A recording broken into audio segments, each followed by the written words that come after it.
We're getting ready for the first session on track. It's day one, Friday morning. We did say the car was ready to go, but as per usual, you get here on Thursday, you have a chat, you start working out little things. So right now, Chris Spicer is installing a gurney flap onto the rear wing, the second element. Greg Gregson from Sydney Composites gave us what we needed. Boston's getting suited up. He's got his clothes on now, we're good. So we're back to PG. Rowan's in the car setting up the Garmin and some telemetry. There's always little things to do, but overall, it's pretty much ready to go. It's had its spanner check, etc. So now we're warming up. We're ready for the first session. We're going out on brand new tyres and full power out of the gates. Fuck it, send it, let's go.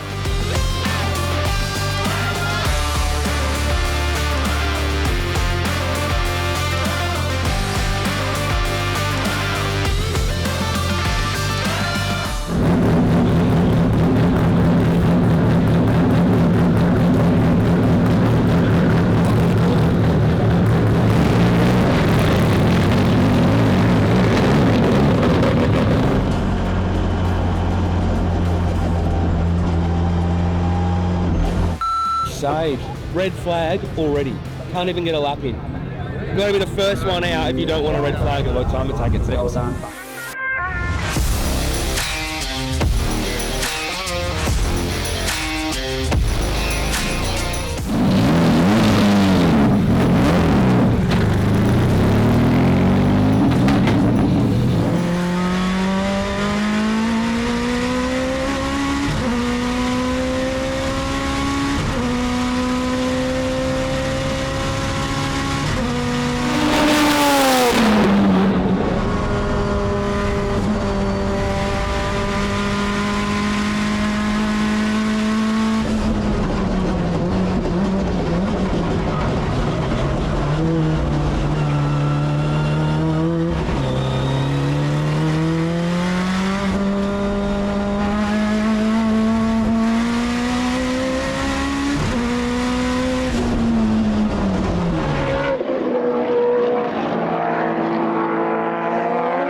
Yeah, trailer smoke is actually tyre rub, just from moving suspension geometry back a little bit. I don't know if Boston's staying in it, but that was a 31.6. So our starting point this year is already like a few seconds quicker than how we started last year. I think that tyre rub is probably going to, that's a big problem. So I think he's backed out of it now. So we'll get him back in and we'll basically now start work on getting ready for the next session. But at least a 31.6 is on the board. And considering it looked like it was doing a burnout, that's not bad. It's a good starting point. Let's go.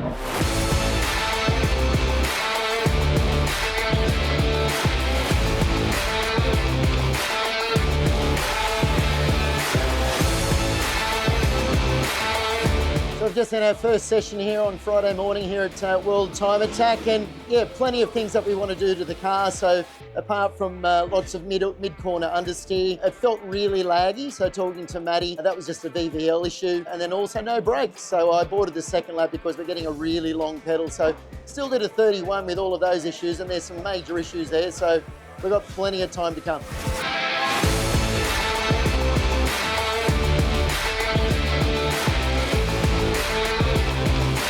So regardless of what happened in the first session, we always had a plan. Chris has custom made some new lower arms that in hindsight would have fixed that tyre rubbing problem as well. Yes.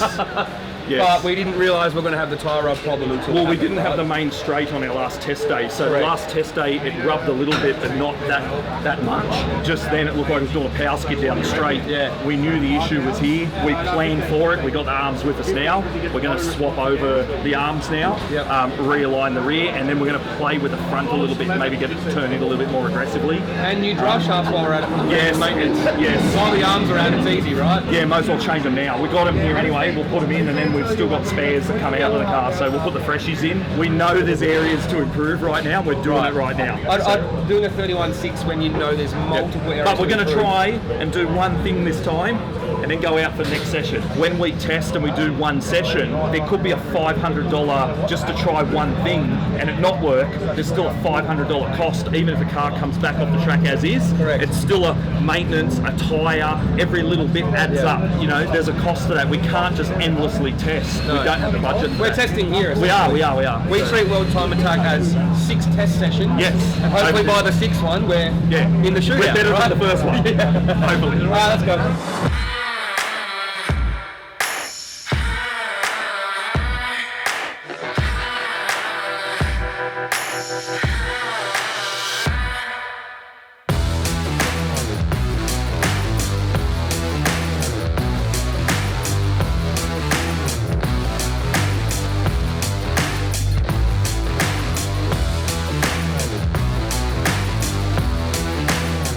Noticed from last year's event that we wanted to make the car stiffer. Having seen how it was running, we definitely want to stiffen the front up now, so that's what we're going to do. Just increase damping pretty much overall. The aero is much better than it's ever been, so compensate for that and go out and do another run.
As an event promoter, I understand delays and issues with events. Totally cool with it. And I'm used to sessions getting shortened because they get delayed and pushed back. We just had an incident that I don't think I've ever had before, which is they actually moved the session forward, and it wasn't by 5 or 10 minutes, it was by over half an hour. And for us, that's really frustrating because we had a bunch of things we wanted to do to the car, and we're timing it, looking at the clock going, yep, we've got 20 minutes left before we need to turn key and start warming it up, and then we get told, oh, you've got 5 minutes till your session starts. So we have to rush and scramble and not get done what we want to get done as part of our program, and get rushed out, and then we get rushed out halfway through the session. What happens as soon as we get out? A red flag again. So don't move sessions forward. You can push them back, but if you do move them forward, do it in a way where every single car knows you're doing it and agrees to it, because otherwise we get shafted and there's nothing we can do about it. So yes, I'm slightly annoyed, but boys did an awesome job to get the car ready and out. It's waiting now while the red flag's there, so hopefully we can get a lap in and get some more data back and we'll be good. Let's go. So we've got all cameras here on Johnny Boston at the moment. Boston is fourth with a minute 31.668. So that's not a bad run from him, but I know we've put that, I think he's put it into the 20s last year, and Andrew was just absolutely stoked with the performance. The celebrations last year were awesome, and we certainly want to see that again now. Did they have a bit of tyre rub earlier? Yes. They had a bit of smoke coming off the back tyre. I wonder if they've lifted the car or if they've just let it self-clearance. Yeah, well, there's the self-clearance method, which works really well. It's not particularly good because then that clearance only there while you've got those tyres on it. If you change tyres, well, you've got that clearance issue again. So, yeah, maybe some ride height adjustments. Maybe we've got a bit more aero on the back, a bit more downforce, which can do the same thing. It can bottom that suspension out, rub the tyre. Look, we're only going to know when he comes on the main straight here again, Johnny Boss. And again, he's one of these guys that, you know, motorsport is a living to him. Steering is a living to him. If he's not driving, you know, he's not a driving instructor. He's technically a driving teacher in a way, isn't he? He's teaching people how to drive fast. The man can drive. He was there at the original Superlap that we had at Oran Park. And Johnny Boss, okay, let's have a look here for all the aero load. Let's see what the downforce does. The motive silvia is firmly planted. We're not seeing the smoke that we've seen there before.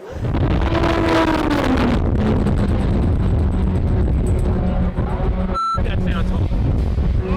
Hear that SR goodness?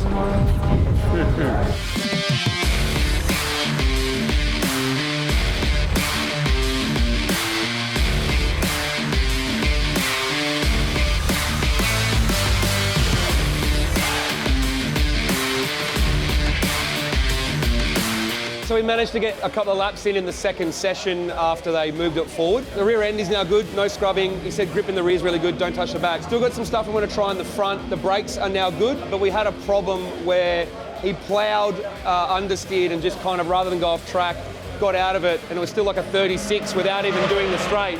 So it was actually on board, like he was on track for a pretty good lap at one point. Second lap though, one of the coil packs has actually come loose.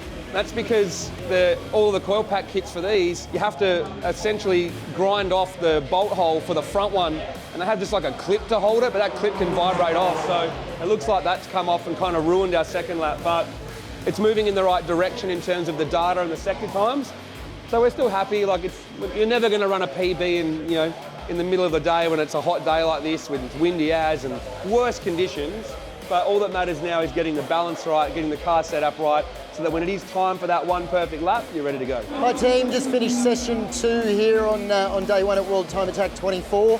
At least we've got brakes now, so we've got an awesome brake pedal, which is a good thing. Still chasing a little bit of understeer, so we're just working on geometry with the front end, camber, toe, even dampening in the shock absorbers. But we actually also got a decent misfire. The coils fell off, so that destroyed our decent lap. So we didn't bank an improvement in that one, so hopefully session 3 we can do it. The other big one was the headwind. I was actually only able to get up to 5th gear down the main straight, so that hurt a lot of top end speed, but one more to go. Yes. Wow. Welcome to Australia. Welcome to Australia, sucker!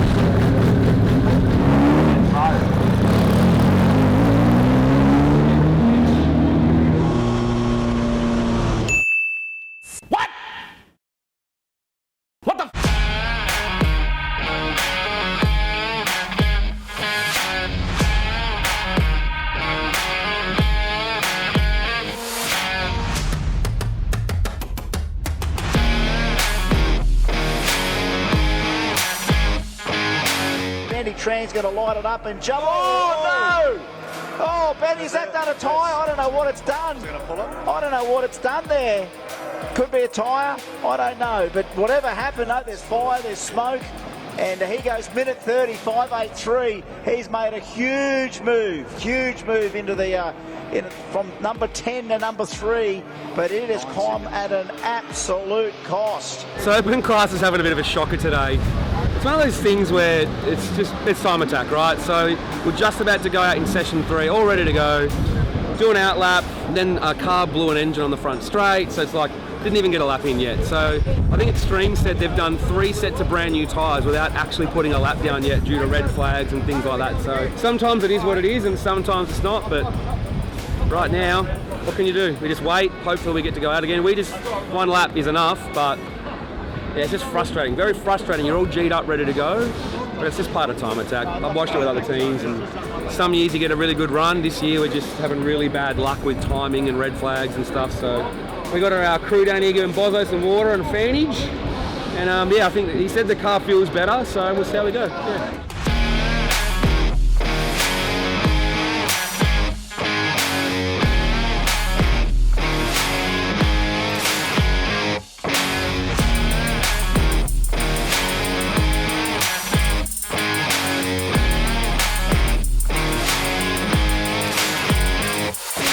So I'd love to give you some great news at the end of day 2 of some awesome lap time we've done, but unfortunately, coming into the 3rd session, we're pretty confident that we had sorted out every issue from the 1st session. We're pretty excited, but of course, we go out, there's traffic, there's gravel on the track that hasn't been cleaned up, and then there was a car that blew up, and then there was a recovery, but rather than extend the session and give the open class cars even 5 minutes to go out, they canned the session, so we didn't get a lap in the last session. So we didn't actually get to test the things that we changed, which was, I'm gonna be honest, I was very frustrated, actually probably pretty angry as a team owner.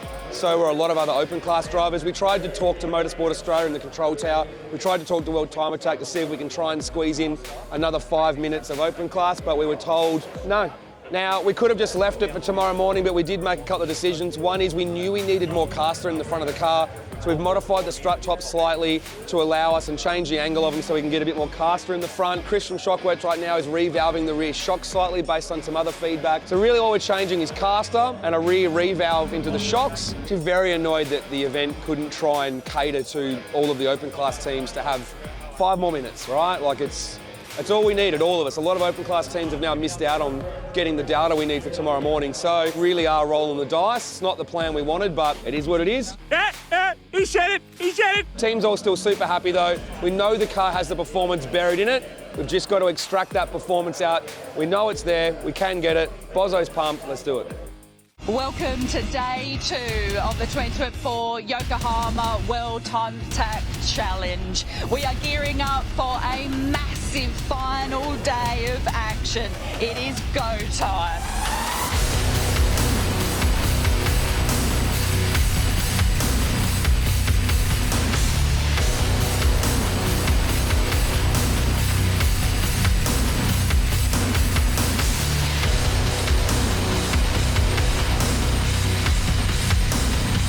Hi team, day 2, we're about to start session 1 here on Saturday morning at World Time Attack 24. We've made quite a few changes to the car. Obviously yesterday wasn't the perfect day and look, everybody was in the same position, but we think we're in a much better position to start. Obviously this morning is the ideal conditions to try and do a time, so we've put some greens on it, so we've got some new tyres on it. Power isn't up to kill mode, but we've got it on high boost. We'll have a see where the suspension is at, but we're pretty confident of a decent run. Woo!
Here's the replay. So he's lost the whole rear wing. It's completely collapsed, and then the car just goes. Oh, he is so lucky that thing didn't do anything worse.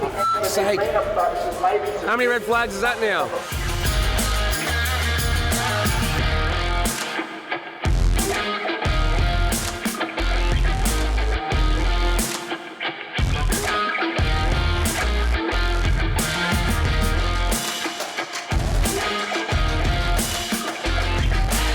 Can we just go Control Alt Delete? Can you please turn it off then on again, sir? And delete yesterday, and we just started, all right? It's good, isn't it? Yeah. Like obviously today was just a challenging day. You know, we turned the car upside down, inside out, and you know, I think we're all fairly confident it was going to be okay this morning. So you know, it's obviously all educated guesses, and yeah, it was just heaps better. Like it, you know, obviously we knew it was stopped, but just I think we've dialed so much of that understeer out of it. It's got a bit if you push it too much, and it's got a bit of, you know, oversteer if you get on the throttle too hard, but it's got a really nice neutral balance, and I can drive the car quite easily like that. It's still a challenge in certain spots, but you know, we know we've got no traction and ABS, and so it's a stack of fun. You're still trying to put 7, well, would that be about 750 then? It was about 750, yeah, he noticed it. Oh, you noticed it? Did you wake you up? Yeah, well, we didn't get a lap on that though. Yeah. But when you go to hit, absolutely. Yeah. So we gave it a hit on the cool down. I thought, something's changed here. I didn't know. Thank you,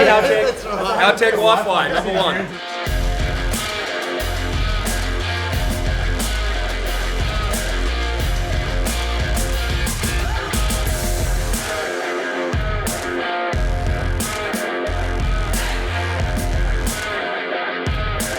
So we just had a look at the onboard footage with the team, and I also had a look at the data in the Garmin, which is a great telemetry piece of equipment that looks at lap data, has a camera, looks at sector times, everything. So looking at the onboard camera, we've got a couple of ideas of what to change, but Boston said probably one of the most important things now is the car's reaching a type of speeds where you just need another lap in it. And what I mean by that is he went out and did a PB for this weekend, and obviously one of the second quickest lap time it's ever done on his first lap. So now he's learnt the car, he's looked at the onboard, he's confident even if we change nothing, he can go faster. The other thing we did is that little extra boost. We got to do half a lap on the higher boost setting we put in with the Wi-Fi, thanks Haltech. And that half a lap gave us some data on the Garmin, and the predicted lap time by turn 6 was already well into the 29. So one can only assume the rate that he was quicker on that lap, that he was probably on track for a mid-29 in the data for that, but it did say predicted lap time was already a 29.9 when he got out of it before turn 6. And that was the second lap on new tyres, not the first lap, and it's, you know, not perfect like the shootout, so we're pretty happy that we know the car would have done a 29 on that lap if it wasn't red flag, but red flag seems to be the flavour of the day here at World Time Attack. What do you do?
So the saga continues. Session 2, it was great of the event organisers to basically extend the session for open class, but they also had a petition signed where they would agree that the 7 quickest cars would be allowed out first to do flyers on their own to get rid of traffic congestion. So that was fantastic, but unfortunately nothing to do with the event organisers, but one of the WRXs basically blew an engine and oiled the entire track. So we didn't get the chance to do a lap. They cleaned it up and they said there's 5 minutes we'll give to open class at the end of that rather than cancel it, which was fantastic. There's really no point trying to do an actual lap because we're just a track sweeper with all the dust down. So we just sent Bozo out more to test some drivability things, some boost control things we're trying to do to help the car come off the corner, boost response, etc. So this is more of a data gathering session, and plus it's nice to conserve the car for later. We're in the top 5, so now all of our efforts are just basically trying to then worry about the shootout. So we'd rather go all in on the shootout in perfect conditions on our own than trying to do it in the heat of the day, things like that. So yeah, big thanks to organisers for giving us that extra time. So now we can just check a couple of things and we can get the logs out of it and be happy with it for the next session.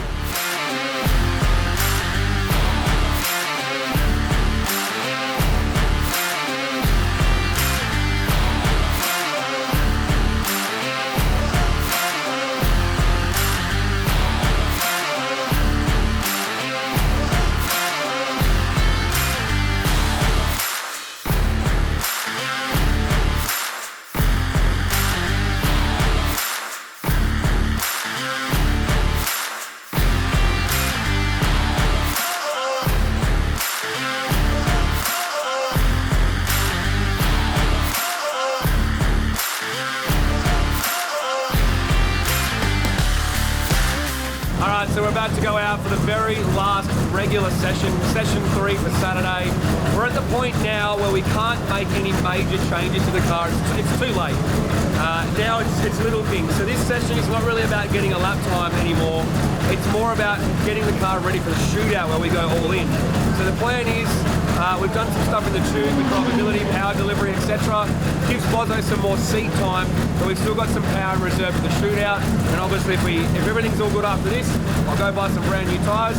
We've got some help from some sponsors that we need to thank for that. The guys from Haltech, the guys from Garrett, guys from PRP, guys from Raceworks, all helping out with that. So yeah, we're excited. Let's do it.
So final session, had a red flag again. Another WRX had an engine failure, quite dramatic. Feel bad for him because that's an awesome car, and Cole Powson's driving it. But what it does mean is it's another red flag session. It's another oil down, more cleanup, more crap on track. It's just getting really difficult this year. It's hard, but one thing I'm happy about is Bozo's doing laps, and we're not trying to run a number right now in these weather conditions, this track condition, old tyres, etc. But he's getting seat time in there. He's learning the car a lot more than he's ever had to be able to do before, because instead of big changes every session where it's like a new car, it's just little changes now. So every time he gets in the car, he's getting better in the car, learning the car, where he can push it further. And that's good. That's what we need leading up to that shootout, because that's when we go all in. So let's do it.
We went well, yeah. I got a spicy tune-up and it did blow a gasket turn 8, but I had enough power to get through to the end and we did go PB. can't complain about that. Oh, we did great actually. We're going away with a PB. The head gasket exited on turn 8, so Bozo did the rest of the lap on only 3 cylinders, but we're 10th up on a PB. It's still a PB. We're still heading forward, so yeah, we're walking away with a bunch of great data, and we have a PB. We did quite well actually. We should have done a lot better, but we still PB'd. That's all that matters. At 47 pounds of boost, next year we're coming back with a bigger engine. Wait for it. You know what? The crank in this, Jim put it in you built the engine initially in 2011 or 10 even, and it had got the same crank in it now. So. Yeah, well, Bill a block next year, mate. It's a test. Are we going? We're doing it. Bill a block next year. Yeah, that's all right, mate. I'm in if you're in. There we go. We're in. That's on film. Yeah. I can't retract that.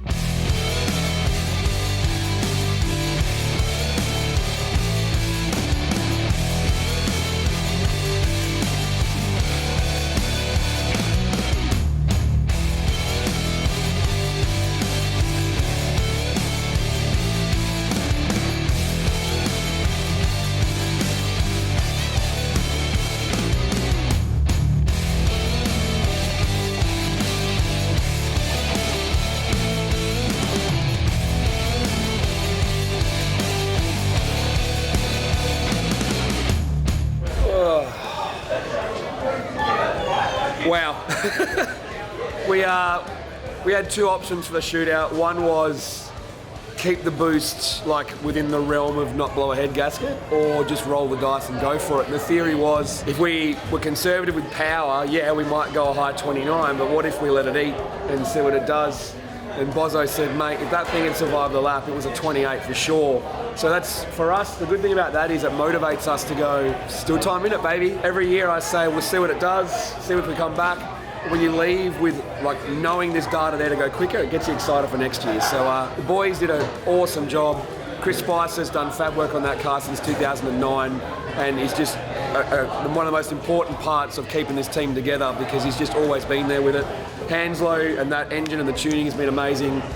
His confidence to put that much power into the car and say it could survive the whole lap. But the thing's been on like 35, 38 pound all weekend. It's the same engine as last year that we didn't even refresh. Rowan's been working like crazy to keep the car working perfectly. Rob Arbolino's best crew chief. Lindsay's been hammering it.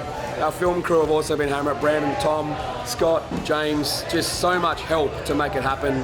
We had sponsors come and help at the last minute for what I call our shootout bonus. The guys from Howtech been supporting me since 2006, supported every year at World Time Attack with their ECU. PRP, Kelford Cams chipped in, guys from Raceworks and Garrett Turbochargers, so big thanks to them for the shootout bonus, which it all helps because this gets really expensive really fast. And and it's just so good to have, like my daughter was here for this one for the very first time, so to have my daughter here is great. So many friends are here. It's like our pit crew just triples in size during the shootout. And then this man, he's out on track all weekend. He had 1 main camera and 3 cameras on remote control to make sure he got everything. So Wind was causing a bit of havoc. That's Time Attack. But now we can get team photo and Tom's here. Lost for words by now. It's just so good. Like that feeling of walking through the pits with greens to do the shootout. I told everyone I don't even care that much what we run, but just making the shootout, the atmosphere in pit lane during the shootout, then watching Charles win with an SR20, one of my mates, and even watching, Gas Evo break the time, then them, it just, man, it was wild to watch it unfold. And these moments are what keep you hooked on this. I had a terrible Friday. I was like off Friday afternoon, felt better this morning. The nerves go up and down and things go your way, then they don't. It's just, but when it all comes together at the end, 28.9 was a fairy tale, but head gasket let go a bit early. But to do a 29.8 and PB with a head gasket blown from turn 8 is still mega. And it's all part of you roll the dice and see how you go. So yeah. That's what it's all about. This right now is what it's all about. So good, so good.